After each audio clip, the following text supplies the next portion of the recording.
Hello बच्चों, आज हम करने वाले हैं आपकी यूनिट 1 से नंबर 2 गो एंड कम ये स्टोरी। तो चलो स्टार्ट करते हैं। There was a little boy who lived in a pretty little cottage. एक समय की बात है, एक छोटा सा लड़का अपने प्यारे से छोटे से कॉटेज में रहता था। कॉटेज म्हणजे टूमदार बंगली, एक छोटा सा घर। There was a lovely garden around the cottage. Cottage में प्यारा सा गार्डन भी था।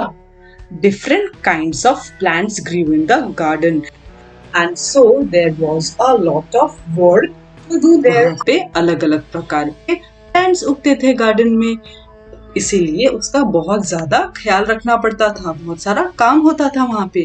The plants had to be watered every day. Watered म्हणजे पानी देने, plants को पानी देना पड़ता था रोज every day. They had to be given manure from time to time. Manure म्हणजे खत, हिंदी में खाद। खाद भी डालना पड़ता था सारे प्लांट्स को time to time. They had to be cut and pruned at the right time. pruned म्हणजे छाटनी, मतलब टाइम टू टाइम कटिंग की जरूरत पड़ती थी प्लांट्स को। The garden needed weeding and cleaning. Weeding का मतलब है कि जो unwanted plants है, grass है, उसको निकाल के फेंकना। It's called as weeding. Okay? तो इस तरीके से गार्डन को weeding करना पड़ता था उससे, और cleaning भी करना पड़ता था। Everybody in the little boy's family helped to take care of the garden. तो उस छोटे से बच्चे के फैमिली में सब लोग हेल्प करते थे गार्डन का ख्याल रखने के लिए। The boy had a very strict uncle who came to stay with them for a few days. Strict म्हणजे कड़क शिस्तीचा, अनुशासन वाले अंकल थे जो उनके घर रहने आए थे थोड़े से दिनों के लिए, few days. The uncle believed in hard work and discipline. वो जो अंकल है, देखिए यहाँ पे है ना ये अंकल, वो अंकल बिलीव करते थे, किस चीज में बिलीव करते थे? हार्ड वर्क और डिसिप्लिन में। हार्ड वर्क परिश्रम, मेहनत, डिसिप्लिन, अनुशासन। One day he saw that the boy was playing around in the house. एक दिन उन्होंने देखा, किसने देखा? अंकल ने। अंकल ने देखा कि वो लड़का घर के आसपास खेल रहा था। अब देखो ये अंकल है, ये क्या बोलते हैं? Little boy, said the uncle, you would be far better at work. Your garden needs weeding sadly. Go now and weed it like a good child. तो अंकल ने क्या कहा? बेटर तुम काम पे लग जाओ। गार्डन नीड्स वीडिंग सैडली, बोल रहे हैं कि गार्डन में वीडिंग का काम करना जरूरी है। Go now and weed it like a good child. अभी जाओ, क्या बोल रहे हैं? Go now, he is ordering. Weed it मतलब जाकर वहां से सारे प्लांट्स और खरपतवार जो ग्रास बिना मतलब के उगे हैं उनको उखाड़ दो। लाइक अ गुड बॉय, एक अच्छे बच्चे की तरह। You can see here an exclamation mark here, it shows strong feeling, मतलब कोई बहुत ही स्ट्रॉन्ग इमोशंस के साथ कुछ बोलता है तब हम इसका प्रयोग करते हैं। Okay? But the little boy did not feel like weeding that day. I can't do it, he said. उसका कुछ भी करने का मन नहीं था उस दिन। Oh yes you can, said the uncle. Uncle ने क्या कहा? अंकल ने उसका ना कहना एक्सेप्ट नहीं किया। उसने सीधा कहा अंकल ने, नहीं आप कर सकते हो, तुम्हें करना ही पड़ेगा, उनका बोलने का मतलब था। Well, I don't want to, not just now, said the little boy. तो लड़के ने कहा कि मुझे नहीं करना है, अभी नहीं करना है। Okay? Don't is contraction of do not. Okay? But you must, said his uncle. Uncle ने बोला पर आपको करना ही पड़ेगा। Don't be naughty, but go at once and do your work. This is an order. Get up and go. तो uncle ने कहा तुम शैतानी मत करो, जो बोला है वो करो, एक ही बार में उठ के काम पे लग जाओ, अभी उठो और जाओ। Uncle was himself a hard working man. Uncle जो थे वो खुद भी बहुत हार्ड वर्किंग थे। He went away to carry on his own work in another room. वैसे बोलते ही वो अपने रूम में जाकर काम करने लगे। But the little boy sat still. पर वो जो लड़का था छोटा वाला वो वहीं पे बैठा रहा। बिना हिले, sat still मतलब बिना हिले वो वहीं पे बैठा रहा. He felt that his uncle was being unfair. Unfair म्हणजे अन्याय. उस बच्चे को लगा कि उसके अंकल उसके साथ unfair है, अन्याय कर रहे हैं. ऐसा उनको नहीं करना चाहिए. His chin began to wobble. उसकी जो चिन थी, चिन म्हणजे हनुवटी, wobble करने लगी, शेक करने लगी. Okay? He had a lump in his throat and his eyes welled up. Lump in his throat यहाँ पे इसका मतलब क्या है? इसका मतलब है उसको बहुत रोना आ रहा था. जब हमें रोना आता है तो हमारे गले में कुछ फीलिंग होती है, सेंसेशन होता है, उसको बोलते हैं lump in his throat. और eyes welled up मतलब आंखों में पानी भर गया, त्याचे डोळे भरून आले. Just then his mother walked in. उसी समय उसकी मम्मी आ गई. What's the matter, little boy? She asked. What is? Okay? तो क्या बात है बच्चे? ऐसे पूछा मम्मी ने. Why do you look so unhappy? तुम इतने दुखी क्यों लग रहे हो? Uncle told me to weed the garden, said the little boy. तो छोटे लड़के ने क्या कहा? अंकल ने मुझे वीड करने के लिए कहा गार्डन को. Oh, said his mother. What fun that will be. उसकी मम्मी ने कहा, सच कितना मजा आएगा.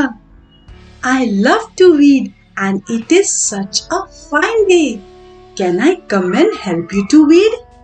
तो मम्मी ने और क्या कहा? मुझे वीड करना बहुत पसंद है और आज का दिन कितना अच्छा है. क्या मैं तुम्हारी मदद कर सकती हूँ वीड करने के लिए? Why? Yes, said the boy. हाँ बोला उस लड़के ने. Come, let's do it now, said his mother. उसकी मम्मी ने क्या कहा? चलो हम करते हैं. Let's is contraction of let us. The boy got up readily and went outside with his mother. Readily म्हणजे जलद आणि कोणत्याही अडचणी शिवाय, किसी भी रुकावट के बिना फट से वो उठा और गया अपनी मम्मी के साथ काम करने. The two of them weeded the garden beautifully and had a very good time together, working and chatting and laughing. तो वो दोनों ने मिलके गार्डन की वीडिंग कर डाली, बहुत ही खूबसूरती से, ब्यूटीफुली, और खूब मजा किया. They had good time मतलब बहुत एंजॉय किया दोनों ने मिलके, साथ में काम किया और चैटिंग और लाफिंग भी की. चैटिंग म्हणजे मैत्रीपूर्ण पद्धतीने बोलणे. दोस्तों के साथ हम कैसे बात करते हैं, चैटिंग करते हैं, तो बहुत ही मजे की चैटिंग की उन लोगों ने और हंसते रहे. So this story is adapted from Go and Come by Laura E. Richards. तो बच्चों, आई थिंक आपको इस स्टोरी के टाइटल का मतलब अब समझ में आया. गो एंड कम, गो किसने यूज किया था? अंकल ने. हम जब डायरेक्ट गो करके कोई स्टेटमेंट बनाते हैं तो वो एकदम ऑर्डर की तरह लगता है और थोड़ा रूड भी लगता है. कम लेट्स डू इट अगर कोई बोलता है तो कितना प्यारा लगता है, कितना अच्छा लगता है, जैसे उसकी मम्मी ने कहा उसे, तो फट से रेडी हो गया जाने के लिए. अगर अभी तक आपने मेरे चैनल को सब्सक्राइब नहीं किया है तो जरूर सब्सक्राइब करें, इससे आपको मेरे सारे अपकमिंग वीडियोस इजीली मिलते रहेंगे. Things to do. Question number 1, answer the following questions. A. Was it wrong to tell the boy to weed the garden? Answer. No, it was not wrong to tell the boy to weed the garden. B. Was the boy naughty? Answer. No, the boy was not naughty. C. Did the boy's mother want him to work? Answer. Yes, the boy's mother wanted him to work. Question number 2.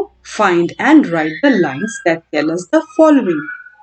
आपको story में से ऐसे lines ढूंढ के निकालना है और लिखना है जो आपको ये सेंटेंसेस बताते हैं. तो आपको पहला सेंटेंस दिया गया है, A. How the boy's family took care of the garden. Answer. The following lines tell us how the boy's family took care of the garden. The plants had to be watered every day. They had to be given manure from time to time. The garden needed weeding and cleaning.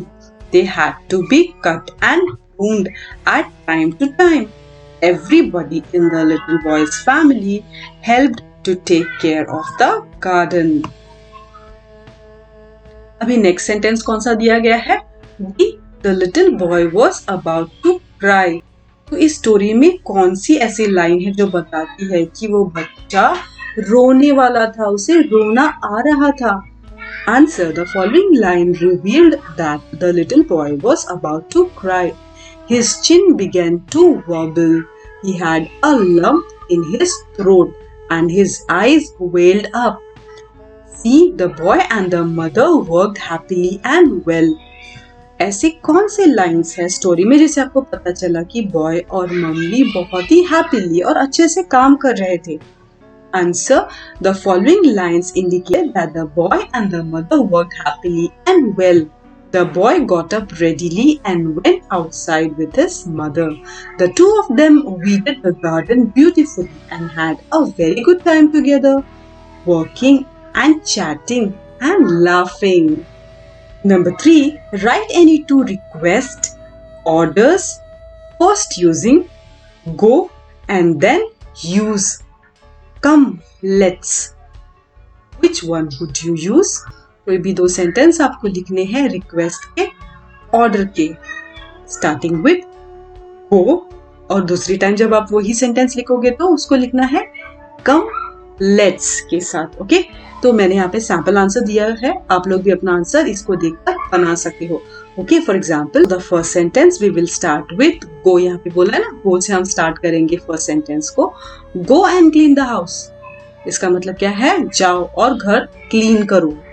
Next sentence जो है, same sentence को हम किससे start करेंगे? गो के बजाय गो नहीं use करेंगे, अब यूज करेंगे come let's. Okay, so come let's clean the house. आओ हम मिलकर घर साफ करते हैं. Next sentence starting with go. Go and keep all the books properly. Same sentence starting with come let's.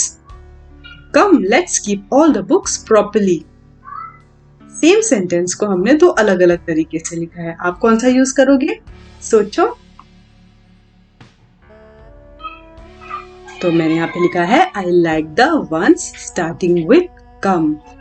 आप कौन से सेंटेंसेस पसंद करते हो और आप कौन से सेंटेंसेस यूज करोगे? गो वाले सेंटेंस या कम वाले? आप यहाँ पे आपको लिखना है. Okay. 4. Copy the words different, believed, discipline, naughty, readily. ये सब वर्ड्स को आपको अपने नोटबुक में कॉपी करना है. ओके, और बाहर भी करना है spelling. Question number 5. Right 2 to 3 lines about any grown up person you like. Also write how you spend time with that person. आपको 2 से 3 लाइन कोई एल्डर पर्सन के बारे में लिखना है जो आपको सबसे ज्यादा पसंद है, और आपको ये भी लिखना है कि आप अपना टाइम उनके साथ कैसे स्पेंड करते हो. मैंने यहाँ पे एक सैंपल आंसर दिया है, आप ये आंसर देखकर अपना खुद का भी आंसर बना सकते हो. Okay. I like my grandfather the most. He is the most hardworking person I have ever seen. He always tries to keep people around him happy. I spend time with him doing different activities like singing, drawing, playing indoor and outdoor games. I also enjoy listening to the bedtime stories which he narrates to me daily. और इसी के साथ हमारी आज की class खत्म होती है. अगर आपको आज की क्लास अच्छी लगी है तो मेरे वीडियो को लाइक कीजिए, शेयर कीजिए, और अगर अभी तक आपने मेरे चैनल को सब्सक्राइब नहीं किया है तो जरूर सब्सक्राइब करें. मिलते हैं नेक्स्ट क्लास में. Bye. Thanks for watching. Please like and subscribe my channel.